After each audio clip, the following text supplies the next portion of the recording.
9 h, Good Morning Business. Un début de saison un peu compliqué pour les campings. Au mois de juillet, le nombre de nuitées dans les établissements français a reculé de 9,2% par rapport à l'an dernier, à cause notamment des mauvaises conditions météo. Bonjour Nicolas Daillot. Bonjour. Président de la FNHPA, Fédération Nationale des Hôtels de Plein Air. C'est vraiment lié à la météo, ce début de séance un petit peu laborieux, ou est-ce qu'il y a d'autres facteurs ? Oui, c'est pas seulement ça. En réalité, la saison des réservations au premier trimestre avait bien commencé, mais tout a changé à partir du mois d'avril et la météo, comme vous le disiez, qui a été quand même très maussade tout au cours du printemps, ce qui fait que le flux journalier de réservations a été inférieur à l'année dernière. On pensait se refaire avec la dernière minute au mois de juin et au début du mois de juillet, mais la dissolution a eu un impact fort sur, là encore, le rythme des réservations.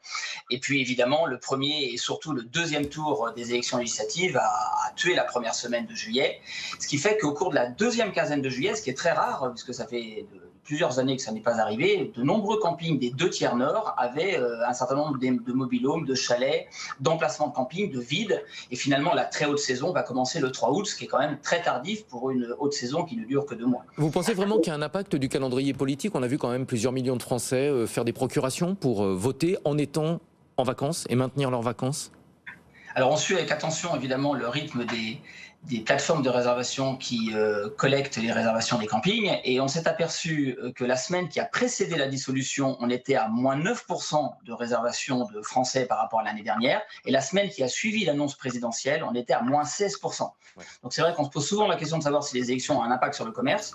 Là pour le coup, les statistiques sont très claires. Il y a eu un impact psychologique puisque on ne voit pas comment la dissolution pourrait empêcher, à part la première semaine, les Français de partir en vacances, mais ça a eu un impact quand même sur leur comportement de consommateur. Nicolas, est-ce qu'il n'y a pas aussi une question de pouvoir d'achat ? On l'a vu, on l'a dit, des Français qui partent moins longtemps en vacances, voire qui ne partent pas du tout. Alors ça, c'est extrêmement clair. C'était déjà le cas l'année dernière, mais c'est vraiment renforcé cette année. On constate de différentes manières. D'une part, les emplacements nus sont plus dynamiques que les hébergements les plus coûteux que sont les mobil-homes ou les roulottes ou encore les chalets. On s'aperçoit qu'ils prennent les hébergements les moins chers et le premium a plus de difficultés à être déstocké. Et puis, on s'aperçoit, d'ailleurs, les premières études semblent l'accréditer, il y aurait plus d'1 million de Français supplémentaires qui ne prendra pas de vacances pour l'instant cette année. Ce qui fait que le pouvoir d'achat est vraiment au cœur du comportement de cet été, c'est clair. La montée en gamme des campings a entraîné une forte hausse des tarifs depuis quelques années. Est-ce qu'on n'a pas un petit peu perdu la promesse de départ, celle d'un hébergement de vacances abordable pour les ménages les plus populaires ? Alors non, pas du tout. En réalité, la montée en gamme, vous savez, c'est un faux ami puisque en réalité, c'est l'augmentation des équipements et des services proposés à la clientèle, mais pour accueillir la même clientèle qui est principalement composée des classes populaires et des classes moyennes. Quand on regarde les profils de nos clients, c'est extrêmement clair, même si on a capté de nouvelles clientèles depuis une vingtaine d'années grâce justement à ces nouvelles propositions. Mais quand vous regardez le rapport qualité-prix, qui est toujours le premier critère de choix d'un camping aujourd'hui dans les différentes études qu'on fait chaque année, on s'aperçoit que le prix par personne et par nuit, y compris en hébergement à louer sur place, est vraiment abattable. On est entre 10 et 20 euros par nuit et par personne, même en très haute saison, puisque vous savez que la particularité des mobil-homes et des chalets, c'est qu'on peut accueillir 4, 6, voire 8 personnes dans le même hébergement. Donc c'est au contraire très compétitif et surtout, cette montée en équipement et en service correspond aux attentes de la clientèle. Justement, en termes d'hébergement, aujourd'hui, quelle est la star des campings ? C'est le mobil-home ? Il y a de moins en moins de toiles de tente, évidemment. Alors, au cours des 25 dernières années, le nombre d'emplacements nus a baissé. Alors, a baissé déjà parce qu'il y a 1500 campings qui ont fermé et que ça a évidemment supprimé tout un tas d'emplacements nus. Pour autant, aujourd'hui, on est en phase de stabilité. On a beaucoup augmenté le volume d'hébergement à louer sur place au cours des 20 dernières années dans la période de transformation. Mais aujourd'hui, 55% de la fréquentation est faite par les mobil-homes et les chalets. 45% de la fréquentation est faite par les tentes et les caravanes ou les camping-cars.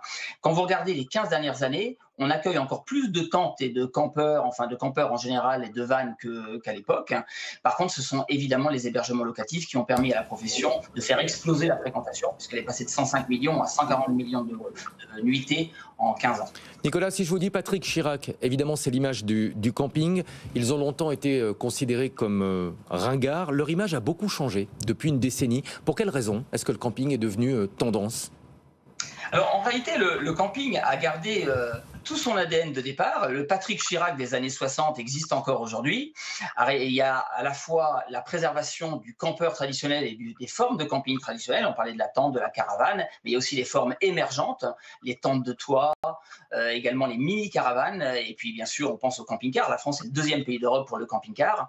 Donc, en réalité, le camping recouvre différentes réalités, de l'hébergement locatif à l'emplacement nu, et l'ensemble de ces réalités cohabitent parfaitement, souvent au sein des mêmes établissements, mais de plus en plus aussi parce qu'on a segmenté l'offre dans les différentes formes de camping. En réalité, il y a des campings qui se spécialisent sur certaines attentes de clientèle, et d'autres qui accueillent des clientèles variées au sein d'un même établissement, quitte à faire des quartiers thématisés au sein des établissements. Bon, on est sur une chaîne économique, on va parler forcément des conditions du business. C'est facile aujourd'hui d'être accompagné par des banques ou des financiers pour ouvrir un camping ?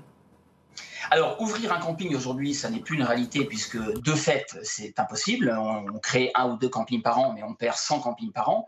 Donc, on est sur un stock fini d'établissements. Si vous voulez développer une activité de camping, il faut racheter des établissements existants.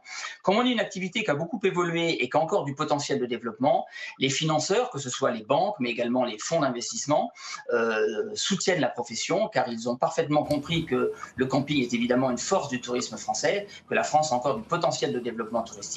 Et comme on détient un lit touristique sur 2 en hébergement collectif en France, puisque vous savez qu'on est leader de l'hébergement collectif, la France est le pays du camping, les investisseurs s'intéressent beaucoup à notre secteur d'activité, mais également les indépendants, les familles qui possèdent les campings, souhaitent pour la plupart d'entre elles les conserver pour continuer à les faire évoluer. Merci beaucoup d'avoir été en duplex avec nous ce matin, Nicolas Daillot, président de la Fédération nationale des hôtels de plein air.